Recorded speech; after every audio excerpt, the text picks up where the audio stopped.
¿Qué Hola, tal, Jorge? ¿Cómo estás? bien, buenas tardes, buenas noches. ¿Qué tal? Buenas noches para ti, Jorge. Bienvenido a Archivo Saeter, bienvenido a mi canal. Gracias por invitarme, Pascal. Sí, a mí también me da gusto que estés acá. Bienvenido, Richard, a Archivo Saeter. ¿Cómo estás? Hola, ¿escucha bien? Perfecto.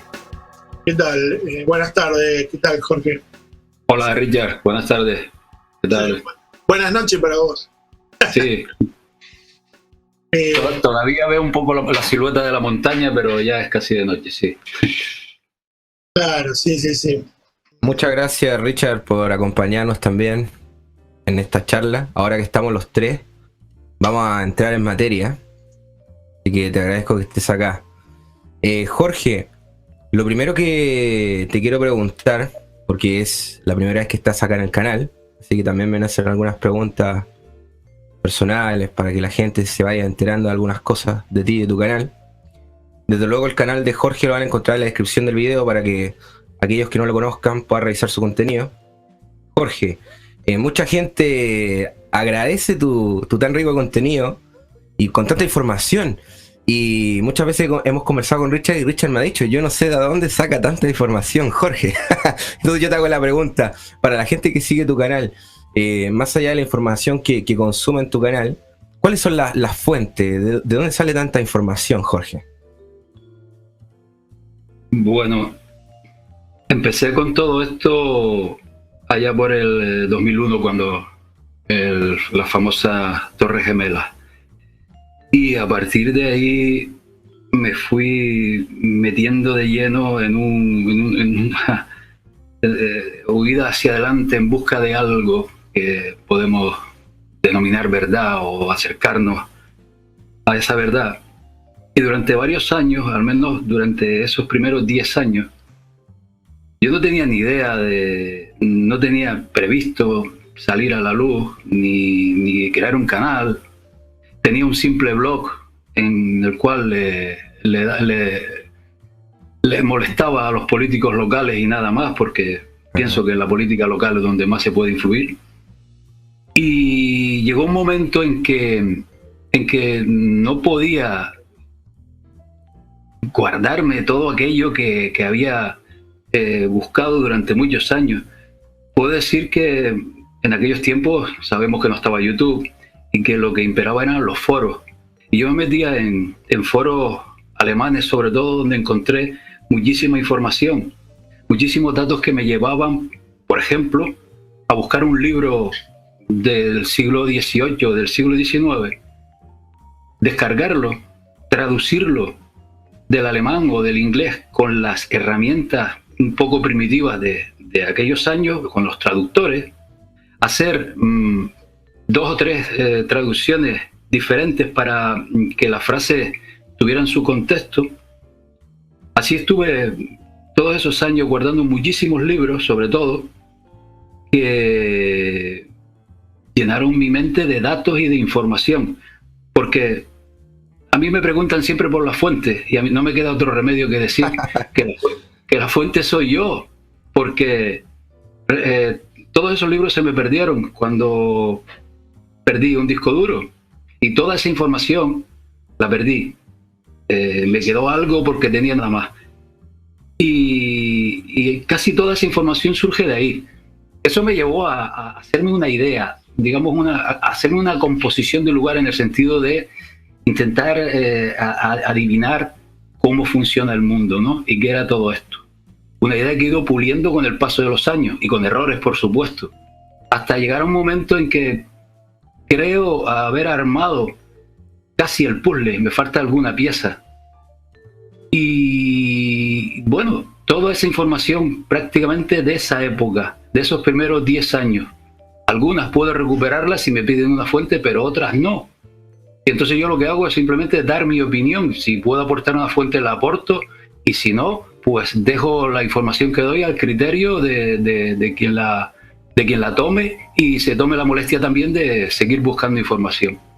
Pero en principio fue en esos 10 años, sobre todo, cuando yo recopilé mayor información de algunos foros muy buenos, sobre todo en Alemania, donde se divulgaba bastantes datos sobre estos temas, sobre todo, ya digo, de libros antiguos y bastante datos y documentación de siglos pasados, es de donde más saqué información. Ajá. ¿Y el contexto actual, tú piensas que en los foros actuales hay buena información o hay más desinformación? Bueno, en los foros actuales la verdad es que no sigo ninguno. Lo que son foros de por sí, no sigo ninguno. No lo sé. Y en cuanto a YouTube, que es la otra fuente de información, un simple vídeo, pues ya sabemos lo que hay. En YouTube podemos decir lo que queramos, que depende de quién lo reciba, ¿no? Los foros no los sigo. Yo ahora mismo, la verdad que prácticamente ni leo en la red, ni busco información. Ya desde hace 3-4 años no busco prácticamente nada. Lo que hago es sacar de una enorme carpeta que tengo ahí donde guardo documentos y guardo historias y seguir divulgando lo que pueda. Y últimamente, en el último año me he encontrado una fuente de la cual estoy tirando, que desde el principio dije que algunos datos los he podido comprobar y otros no, y lo hablo cuando me refiero a esta última saga sobre las familias de la nobleza negra. Hay datos que he comprobado y otros que no, los dejo a criterio de quien los tome. Perfecto, Jorge, se agradece. Así que invitamos a toda la gente que no conoce tu canal que vea esta saga y también la saga, por ejemplo, de los Caballeros de Malta, que es el tema de hoy. Así que, Jorge, ¿te parece si empezamos con ese tema? Adelante. Archivos.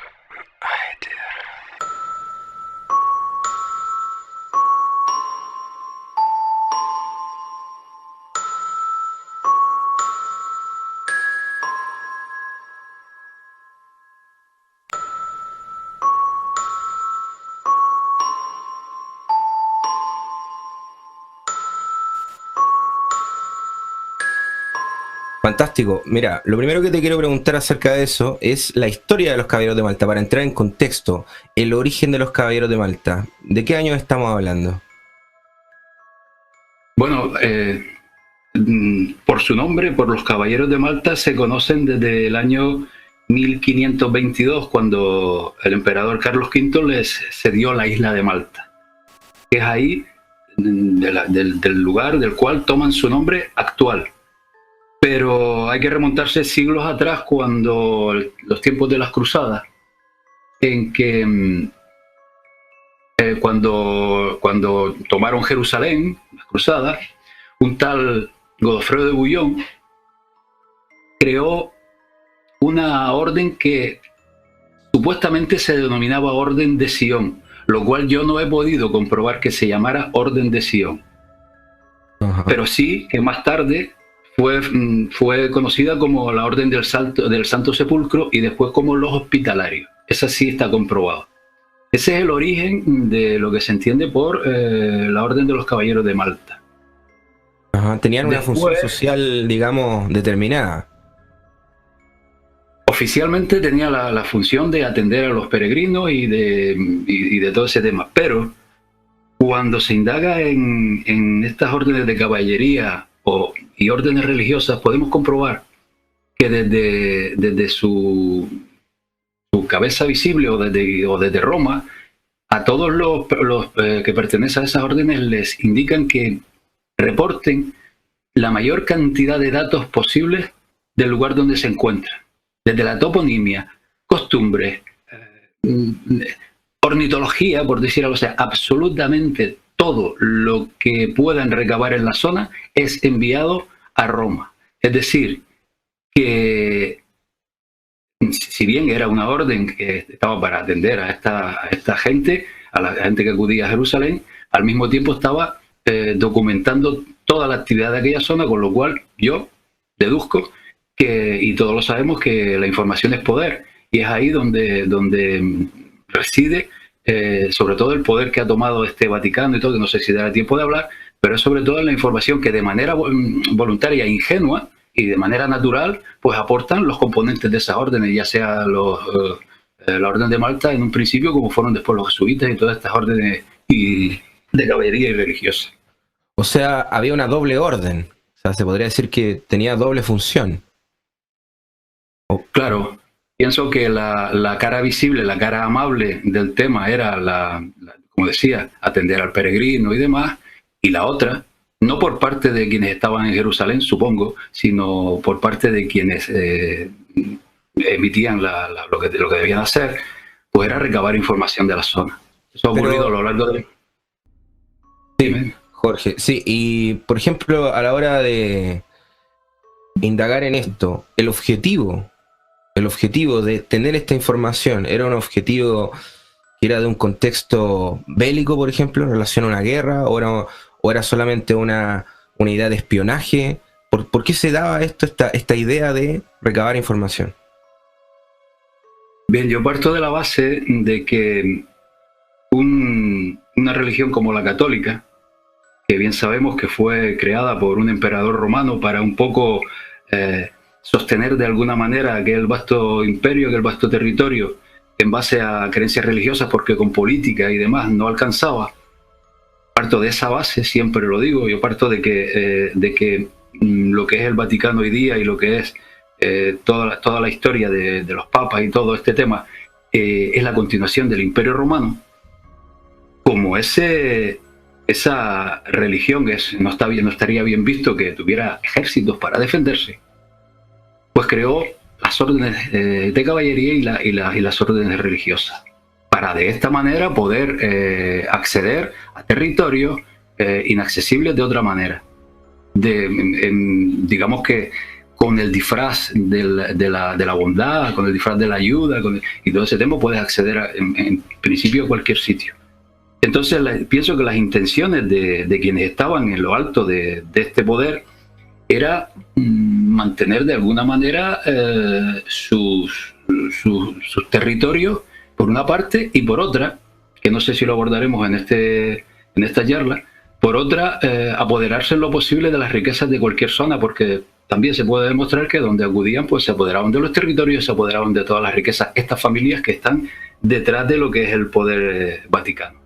Entonces la idea era esa, la idea era de alguna manera tener la mayor cantidad de herramientas a su alcance para seguir sosteniendo este poder, no sosteniendo porque en aquel momento era menor. Con el paso de los siglos se convirtió en lo que todos sabemos, en la Edad Media, lo que todos sabemos, el poder que tenía el Vaticano. Pero en principio yo considero que todas estas acciones que estamos hablando ahora al principio están relacionadas con estas familias romanas, estos patricios, que eran las 30 familias que estaban por encima del bien y del mal en Roma. Considero que buscaron la manera de seguir perpetuando su poder, y afirmo que lo han perpetuado hasta el día de hoy, hasta el siglo XXI. Pero ¿tú piensas que, por ejemplo, el poder que perdió el catolicismo con el paso del tiempo, para mantenerlo y para seguir abasteciéndose, tuvieron que generar esas órdenes de caballería, digamos? Diría que el poder que perdió Roma, o sea, cayó el imperio, pero en el imperio había familias poderosas, muy poderosas, y esas familias no se iban a permitir el lujo de perder todo aquello. Y fueron esas familias, sabemos, las que crearon lo que es la religión católica. Entonces, cuando cayó oficialmente el Imperio Romano, estas familias buscaron una manera de resarcirse de alguna manera. Ajá. Sería largo de contar el paso de los siglos, cómo luego llegó un momento en que a mí me conocen un poco por el tema de Venecia, cómo llegaron a unirse a ese poder ya más avanzada la Edad Media. Pero en principio considero que ese poder que había en Roma quiso continuar con su imperio de alguna manera. Y lo hizo, no podía presentar un ejército. Era evidente que una religión no puede presentar un ejército. Y a través de estas órdenes de caballería, órdenes religiosas y tal, y la infiltración y el espionaje lo han utilizado a lo largo de los siglos, ha sido su mayor éxito. Su triunfo ha sido en base a eso. Un poco empezaron a levantar otra vez aquel imperio de otra manera, disfrazado de religión. En su momento, cuando se creó esta orden y se le dio estas funciones, ¿era algo oculto? No, para nada. Ajá. Era incluso voluntario, estaba bien visto. No, para nada. Sí. para nada. En principio se crearon sobre todo para luchar contra el musulmán, porque esta orden en un principio era hospitalaria, pero luego se convirtió en militar cuando tomaron las armas contra los musulmanes, los árabes y los turcos en aquella zona. Y a partir de ahí se convirtió también en militar. Y en principio, claro, cualquier persona que se definiera como católica, pues era un honor pertenecer a estas órdenes de caballería, como los caballeros de Malta, pero claro, no accedía a cualquiera. Ya luego lo veremos como hoy día está compuesta por lo más selecto de la aristocracia, sobre todo europea, pero estaba bien visto, no era oculto ni era nada, no era nada secreto. Ajá. Y dentro de los caballeros de Malta, ¿cuál sería, digamos, la filosofía oculta o la creencia que les separa un poco dentro de lo que sería el catolicismo en general? Porque obviamente se ramifica un poco eso, ¿no? Bueno, hoy día, los caballeros de Malta representan la parte más conservadora del catolicismo. La parte que a lo largo de los siglos ha pretendido mantener ese imperio romano. Ya sabemos que Europa durante varios siglos estaba el imperio bizantino, luego el imperio romano-germánico. Todos siempre han intentado mantener ese imperio de alguna manera. Hoy día considero que existe, aunque existan fronteras entre países, ¿no? Considero que lo han sostenido a través de la economía y a través de otros aspectos. Pero la idea oculta de esta gente, que no es tan oculta, es mantener esa idea de una Europa unida, una sola Europa, con una religión, que sería la religión católica. Esa es la idea de esta gente. Porque, por ejemplo, aunque demos un salto en el tiempo, el plan Kalergi, el famoso Kalergi, que era un caballero de Malta, va relacionado con este tema que acabas de mencionar. La idea es esa, mantener al final es mantener el imperio romano de alguna manera. Esa es su idea. Son muy conservadores y en general son católicos muy de derechas, por decirlo de una manera política. Esa es la idea de esta gente, de los caballeros de Malta. Ajá. Pero tú, por ejemplo, en el video mencionas que hay más, porque en el escudo también forma una cruz que tiene un aspecto esotérico, ¿no? Bueno, la cruz el emblema de esta orden es está formado por 4 puntas de flecha, que por lo que yo sé es la cruz de la meditación, ¿no? Un tanto diferente a la de los templarios, que era de 8 puntas, ¿no? Sí. Pero yo no he visto en los caballeros de Malta nada relacionado con el esoterismo, a diferencia de otras órdenes como en parte los jesuitas y bueno, otras órdenes ya no religiosas, pero yo no he visto dentro de esta orden nada relacionado con temas esotéricos. Para mí su creencia es el catolicismo en toda su extensión, y no he visto nada esotérico en esta orden, ¿eh? Es una de las pocas, porque en otras sí que lo hay. Ajá. Bueno, Jorge, mira, hemos hablado del origen, etcétera, para qué fue creado y a través del tiempo. ¿Cómo se fue dando? Digamos, ¿hay algún evento en la historia que lo haya marcado? Bueno, aparte de lo que podríamos hablar del siglo XX, un poquito más atrás, ¿algún evento que haya sido marcado por los caballeros de Malta? Bueno, hay un evento que les afectó muchísimo, que fue la invasión de Napoleón a la isla de Malta y los expulsó. Digamos que Napoleón hay que situar esta época, ¿no? Había un contexto del cual poco se habla. Yo considero que en el siglo XVII, a comienzos del siglo XVII, hubo una ruptura entre Roma y Venecia, que era el poder de entonces. Eran lo mismo, porque incluso familias venecianas, de estas familias de la nobleza veneciana, accedieron al papado, como los Contarini, etcétera, y los Medici y muchos más. Es decir, había un poder inmenso en Europa, que es lo que se da a conocer como nobleza negra, la nobleza veneciana. Y hubo un evento en 1613 que hizo que esto se fracturara. Y a partir de entonces ha habido una lucha que yo la veo hasta la Segunda Guerra Mundial, no solo en el siglo XVII, XVIII y XIX, sino también hasta la Segunda Guerra Mundial. Entonces considero que la misión de Napoleón era atacar a los Caballeros de Malta porque era el poder más fuerte de la facción que permaneció en Roma, no la que se trasladó a Inglaterra y fundó el Imperio Británico, porque de ahí surgió el Imperio Británico, de la facción veneciana que se trasladó a Londres. Y la que quedó en Roma, en el fragor de esa lucha, pues quedó sobre todo con el poder de los Caballeros de Malta y algunos reyes. Y entonces Napoleón ocupó Malta y casi hace desaparecer a los Caballeros de Malta hasta que comenzaron a asomar de nuevo a finales del XIX y tuvieron un papel muy importante durante todo el siglo XX, importantísimo, esta Orden de Malta. Creo que es el acontecimiento más importante de esta gente, porque podemos decir también que se dedicaron a la navegación, que fueron los primeros en crear grandes galeras, en las cuales incluso traficaban con esclavos, traficaban con lo que fuera necesario. Crearon el primer barco hospital de la historia, es decir, tenían un poder impresionante, sobre todo en el Mediterráneo, esta Orden de Malta. Tenían grandes propiedades, es decir, mucha riqueza para el Vaticano, era lo que tenían, para lo que yo considero el Imperio Romano. Eso creo que es lo más importante hasta finales del siglo XIX, en que comienza un poco a resarcirse. Y si te parece, Pascal, podemos hablar un poco del siglo XX, de la implicación que tuvieron en varios acontecimientos históricos, porque fue ahí donde un poco comienzan a verse de nuevo. Por ejemplo, en la Primera Guerra Mundial su papel no fue demasiado importante porque se dedicaron sobre todo a la ayuda, actividad hospitalaria. Pero en la Segunda Guerra Mundial, y debo decir que por este tema a mí me han atacado por todas partes, ¿no? Considero que los Caballeros de Malta tuvieron un papel importantísimo porque lo que fue el nacionalsocialismo de Adolf Hitler estaba rodeado de Caballeros de Malta.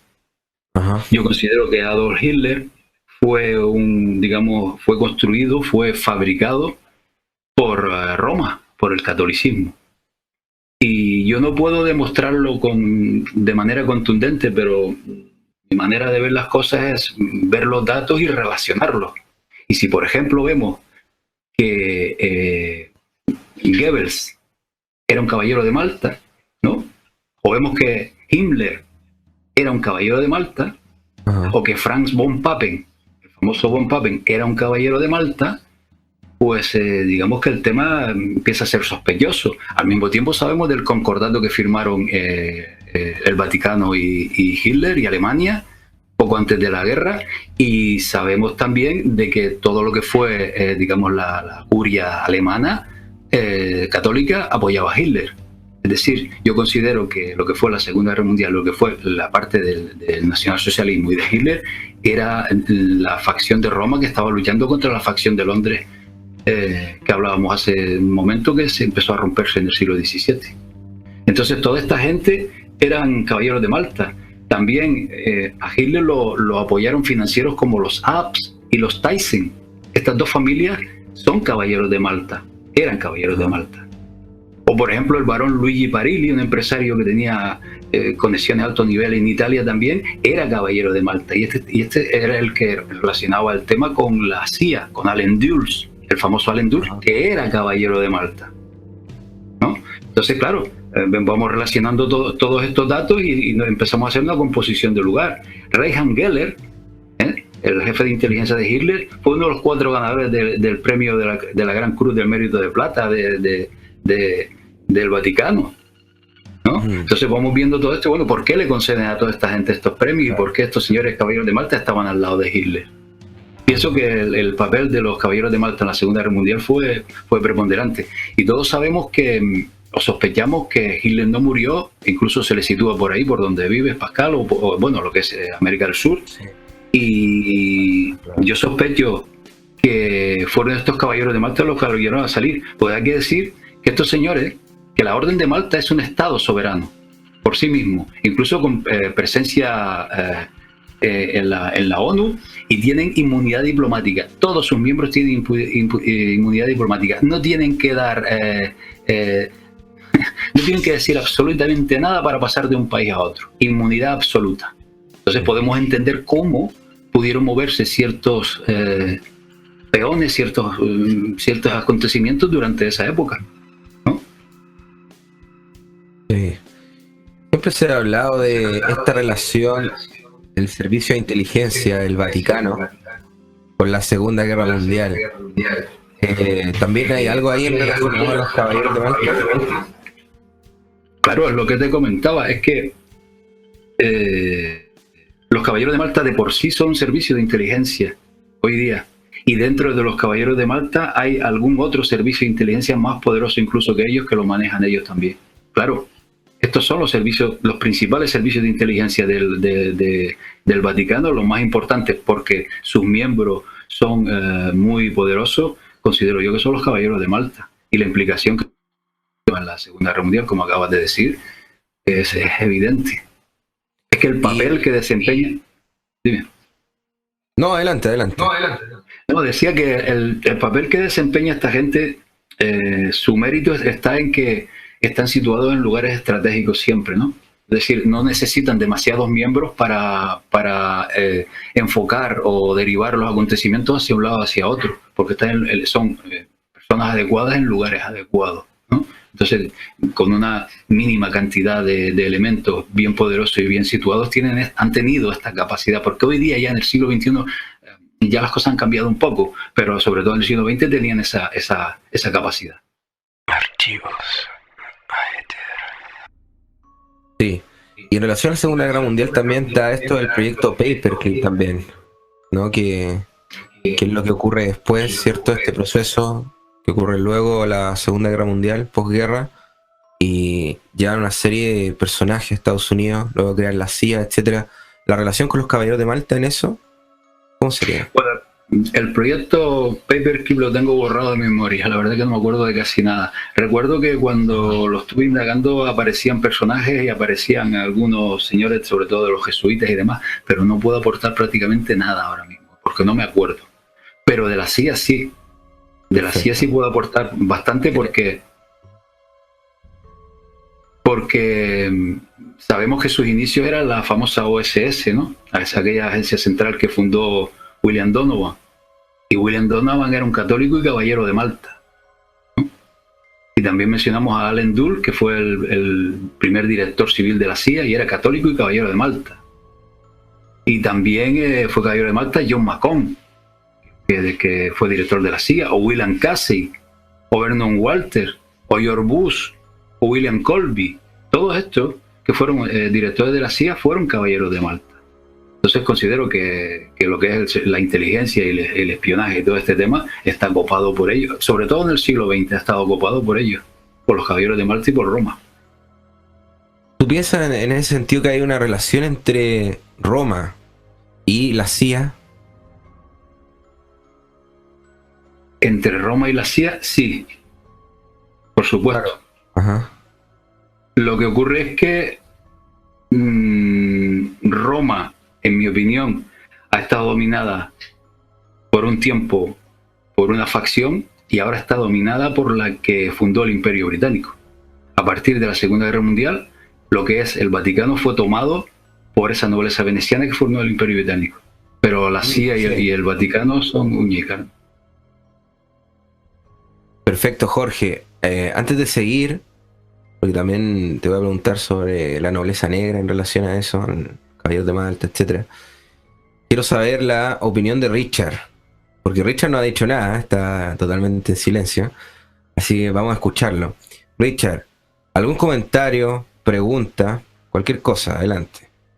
Lo que pasa es que yo soy un caballero de Malta, acá infiltrado, estoy escuchando atentamente para pasar la información, por eso. No, vos sabés que, bueno, nada, algo coloquial, acá hay una marca de yerba mate que se llama Cruz de Malta, y tiene la Cruz de Malta, ¿viste? Así que hoy era un buen momento para hacerse unos mates con esa yerba, ¿no? Está bien. Habrá sido, vos sabés que la yerba mate se cultiva más en la parte del litoral argentino, de Misiones, donde estaban las ruinas jesuíticas. digo, habrá tenido algo que ver, ¿no? Porque está todo relacionado. Digo, habrán dominado ese mercado también, o lo tienen todavía hoy, qué sé yo. Bueno, mirá, yo escuchando, ¿no? Un poco todo, me viene a la mente algo que le comentaba hoy también a Pascal, ¿no? Que había sentido en otros directos, otra gente, como que, y me da la impresión que es así nomás, de que tanto, como vos decías, ¿no? Que el Vaticano mejor dicho, el Imperio Romano al haber mutado a lo que es hoy el Vaticano, la Iglesia Católica, no podía tener ejércitos y todo un montón de instituciones de poder. Entonces, lo que hizo un poco es lo que hoy se llama como tercerizar, ¿no? Si vale el término, ¿no? Teniendo dominio igual, pero digamos, teniéndolas como instituciones afuera, ¿no? Para que no haya sospechas, que trabajan para ese poder, ¿no? Un poco así debe funcionar, ¿no?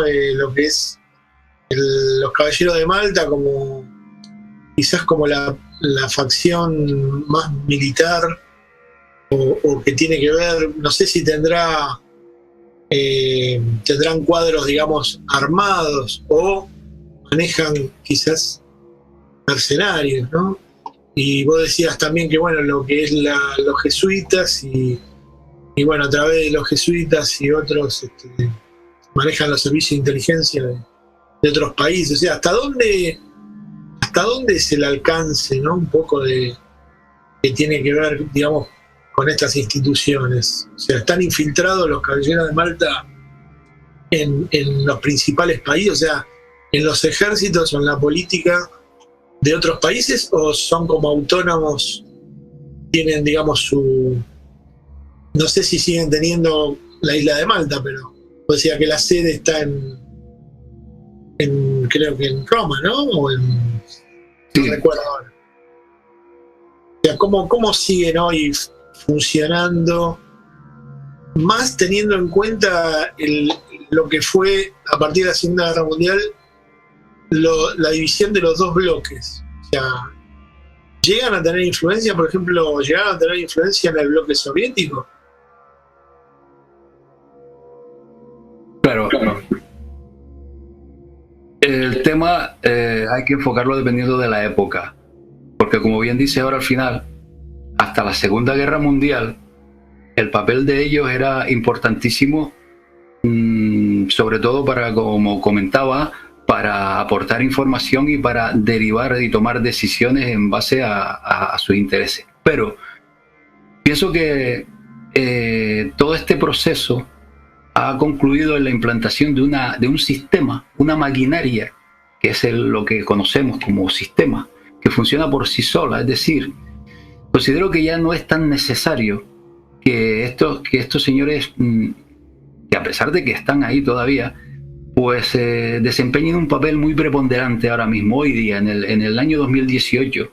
No creo que su papel sea ya decisivo, porque el sistema funciona por sí solo, se ha implantado de tal manera que lo único que ellos hacen es engrasarlo y tener sus técnicos de mantenimiento y llevar a cabo ciertas acciones en un momento para ajustarlo, ya sea un ataque de falsa bandera o de estos ataques terroristas, o decisiones políticas o decisiones económicas para ajustarlo, crear una crisis, cambiar un político, lo que fuera necesario.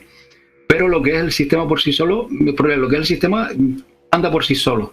Entonces considero que lo único que hacen ellos ahora mismo es vigilar un poco que todo funcione. Y considero que muchos de ellos, no solo ahora, sino en tiempos pasados, ni siquiera son conscientes del papel que están desempeñando. Ellos consideran, estos miembros, que están desempeñando un buen papel debido a que son católicos y que son conservadores y que piensan que debe mantenerse este tipo piramidal de sistema, y es lo que defienden.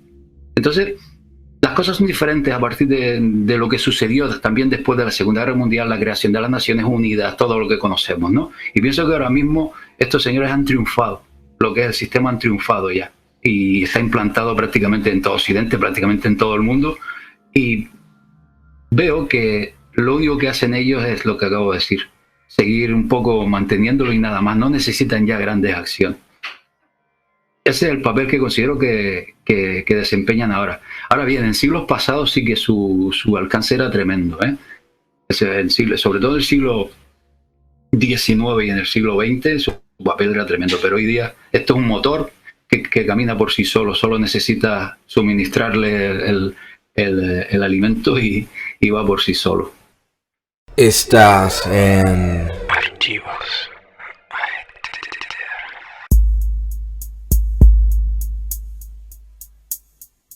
Perfecto, Jorge. En siglos anteriores, los caballeros de Malta, ¿cuál era, digamos, el requisito para convertirse en caballero de Malta? Siempre ha sido pertenecer durante 3 generaciones a familias aristócratas. Siempre. El requisito fundamental es demostrar que perteneces a esa aristocracia. Hoy día, claro, hay 3 escalones, digamos, en lo que es la estructura de los caballeros de Malta. Pero para estar en el grado más alto, necesitas pertenecer a esta familia. Luego hay 2 escalones más bajos que no es necesario. Por ejemplo, a mí me sorprendió, y ya tenía unos cuantos años, me sorprendió que en Europa hubiese tanta aristocracia. Yo no sabía que en Europa había tanta aristocracia. Conocía a las principales familias, sabía que alguna familia fue defenestrada por procesos históricos y tal, pero conforme he ido indagando en este tema, me he ido encontrando con que Europa está plagada de familias aristócratas. Muchísimas, pero muchísimas, algunas desconocidas, otras aparecen en revistas del corazón y no más, como si fueran simples vividores y nada más, pero que tienen un enorme poder. Entonces todas estas familias son las que ahora mismo están en lo alto de lo que es los caballeros de Malta. Ese es el requisito fundamental para pertenecer a esta orden, por lo menos en el ámbito jerárquico más alto. Luego ya hay una especie de voluntariado y demás, pero que no tienen ese poder, sino simplemente actúan por voluntad propia, por buena voluntad, porque son católicos y demás, para estar un poco en el lugar adecuado, como decía antes. Ajá. ¿Y hay un proceso de iniciación, digamos, para convertirse en caballero de Malta?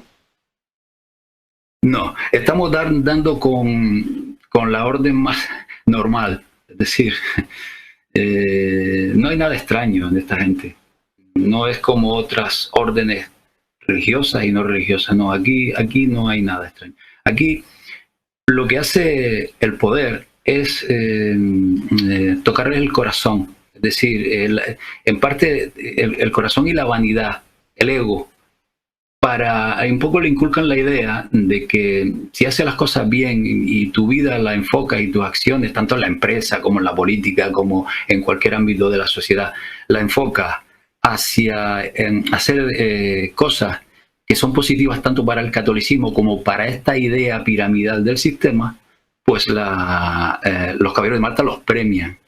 Les ponen la medallita tal, la medallita cual, y podemos buscar en la red infinidad de jefes de Estado, periodistas, de la farándula de todo tipo, que les conceden tal medalla o cual medalla. ¿Por qué? Pues porque su vida y sus acciones están beneficiando ahora mismo a lo que considero yo que es el neoimperio romano que sigue manteniéndose. Ajá.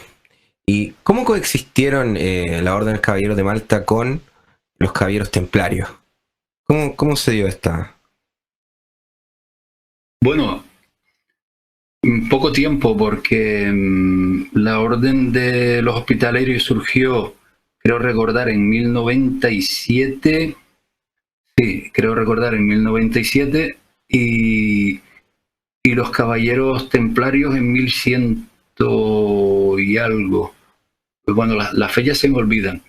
Lo que sí sé es que cuando fueron prohibidos desmembrados los caballeros templarios, solo parte de sus riquezas fueron destinadas a lo que eran por entonces los caballeros de Rodas, porque antes de ir a Malta estaban en Rodas y se llamaban caballeros de Rodas.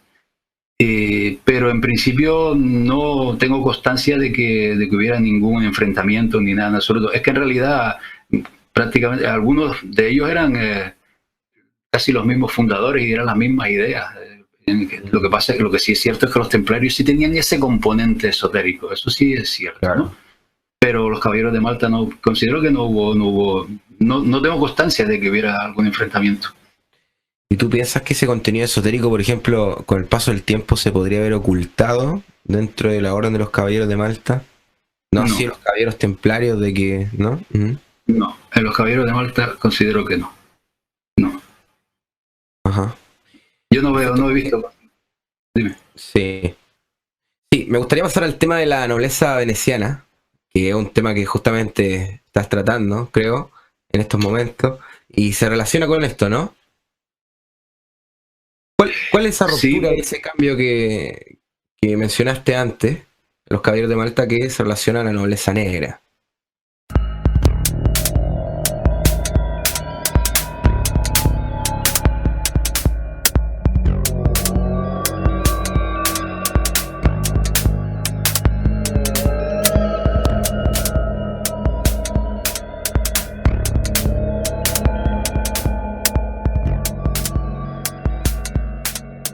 Archivos.